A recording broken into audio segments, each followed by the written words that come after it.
Bonjour, je suis content de pouvoir vous adresser quelques mots à l'occasion de l'arrivée de la fête de Nowruz et je souhaite à tous nos amis une excellente année et beaucoup de succès, moins de problèmes et beaucoup d'espérance pour l'avenir.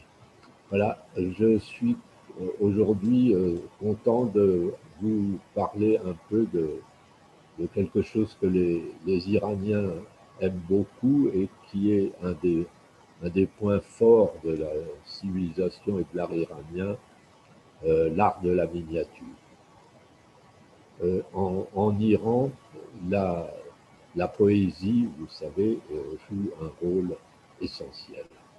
Et avec la poésie vont toutes sortes de choses qui viennent en résonance. Il y a la musique, il y a l'art et l'architecture, mais surtout l'art du livre et la miniature. Alors, dans l'art du livre iranien, il y a trois choses qui sont importantes. Il y a la calligraphie, bien sûr, Khater Roche. Il y a l'enluminure, la tazrib, qui entoure le Khater Roche, qui fait tout comme un jardin de printemps avec des fleurs, de l'or, du lapis lazuli pour sertir la parole. Et enfin, il y a la peinture. Et la peinture a été, vous savez, on parle, tous les Iraniens connaissent le nom de Kamaleddin Behzad. Et bien sûr, la peinture, on parle aussi de Mahdi, le prophète peintre qui faisait des peintures tellement belles qu'on pouvait tomber en extase devant, contempler la peinture. Et voilà, je vais vous montrer quelques illustrations de manuscrits qui vont vous faire pénétrer dans cet esprit. Et cette peinture, c'est le naqashi, qui permet d'entrer dans l'esprit de la contemplation de la nature. Il y a deux sortes de sujets, on a toujours dit, il y a basme et rasme. Bien sûr, bon, mais c'est surtout dans le thème du basme que l'on retrouve la thématique de la fête du Nowruz, de l'arrivée du printemps et de l'amour des Iraniens pour la nature. Il y a peu de civilisations où le culte et le respect de la nature ont été aussi soigneusement préservés. Et ce qui est intéressant dans le monde iranien, c'est que on connaît des peintures murales, mais il y en a peu qui sont conservées.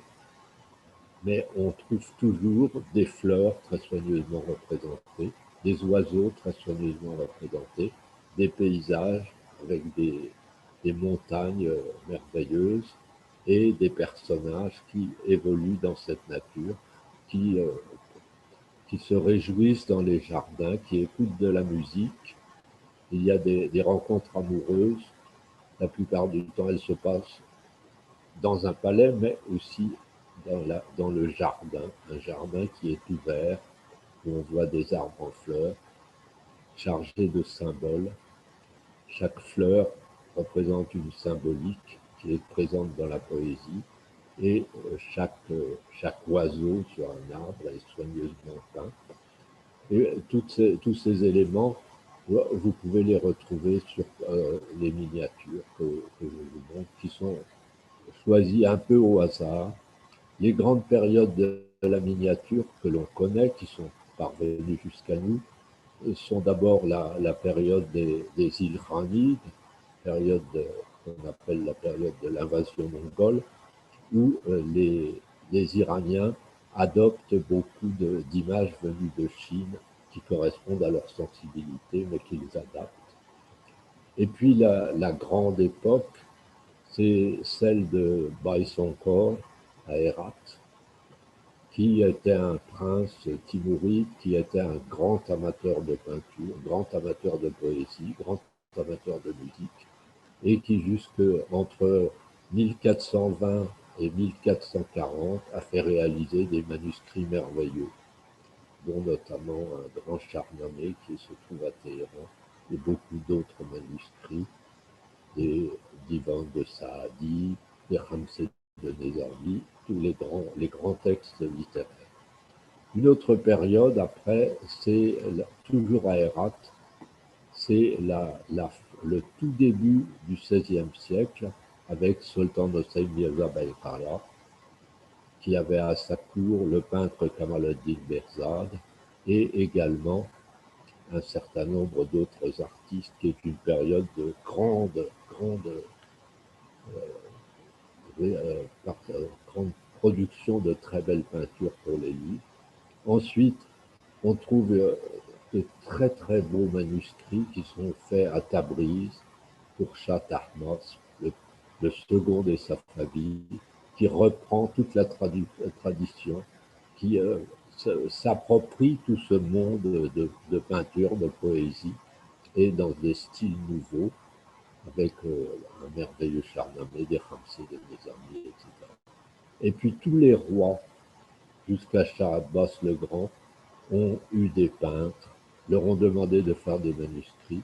Chacun a voulu trouver un nouveau style, et à chaque fois, on est dans la perspective du Nowruz. Pourquoi? Parce que d'après certains témoignages, à l'occasion des fêtes du Nowruz, certains rois, certains princes faisaient des grandes réceptions dans leur palais et faisaient une sorte d'exposition de leurs plus beaux manuscrits. Alors, on sait que ça se faisait dans l'Inde moghole pour des manuscrits persans. Vraisemblablement, ça s'est beaucoup pratiqué aussi dans les cours iraniens. Et puis cela a continué après Shah Abbas.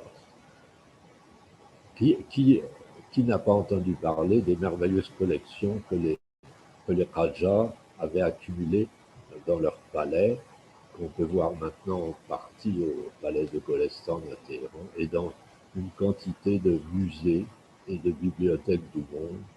Et je crois qu'on peut dire en conclusion que la miniature persane est un moyen de pénétrer au plus profond de l'âme iranienne, et en même temps d'arriver à rêver d'un monde où tout est perfection, tout est beauté,